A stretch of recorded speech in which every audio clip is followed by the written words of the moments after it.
চাঁদ রাতের আকাশে আমাদের সবচেয়ে কাছের সঙ্গী।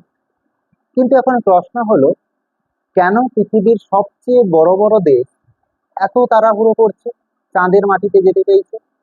শুধু কি বৈজ্ঞানিক কৌতূহল, নাকি এর পিছনে আরো বড় বড় কারণ লুকিয়ে আছে?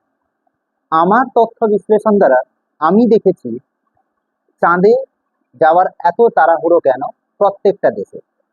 প্রথম কারণ হলো বিজ্ঞান এবং গবেষণা। চাঁদ পৃথিবীর একমাত্র প্রাকৃতিক উপগ্রহ, তাই এখানে গেলে আমরা সৌরজগৎ সম্পর্কে অনেক কিছু জানতে পারব। চাঁদের মাটিতে পরিবেশ অধ্যয়ন করা অনেক বেশি সহজ, কারণ সেখানে কোনো দূষণ নেই। দ্বিতীয় কারণ হলো সম্পদ।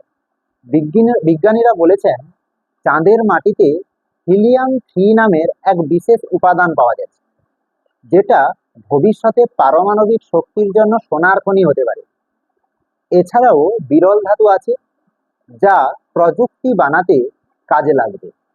মানে এরকম বলা যায়, ভবিষ্যতের অর্থনৈতিক দৌড় শুরু হয়েছে চাঁদেরকে ঘিরে। আর তৃতীয় কারণ আগের দুটো কারণের থেকে সম্পূর্ণই আলাদা।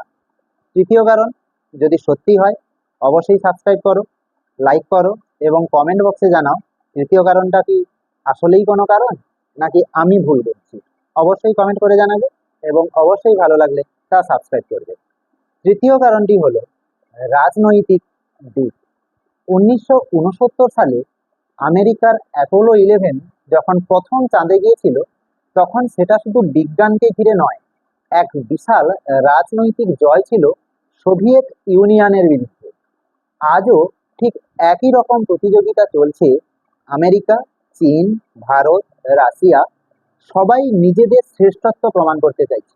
তাহলে বোঝাই যাচ্ছে চাঁদে যাওয়ার দৌড় শুধু বৈজ্ঞানিক কারণ নয়, এর সঙ্গে জড়িয়ে আছে ভবিষ্যতের শক্তি, সম্পদ, এমনকি আন্তর্জাতিক রাজনৈতিক বিষয়ে। আজকের দুনিয়ায় চাঁদ কেবল রূপকথার বিষয় নয়, চাঁদ এখন ভবিষ্যতের শক্তি আর ক্ষমতার প্রতীক।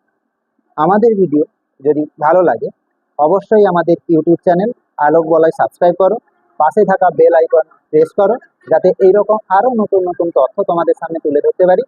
ভালো লাগলে লাইক করবে এবং কমেন্ট করে জানাবে কেমন লাগছে, কোন কারণটা তোমার সব থেকে বেশি ভালো লেগেছে এবং কোনটা প্রধান কারণ বলে মনে হচ্ছে, তা আমাদেরকে কমেন্ট করে জানিয়ে দাও।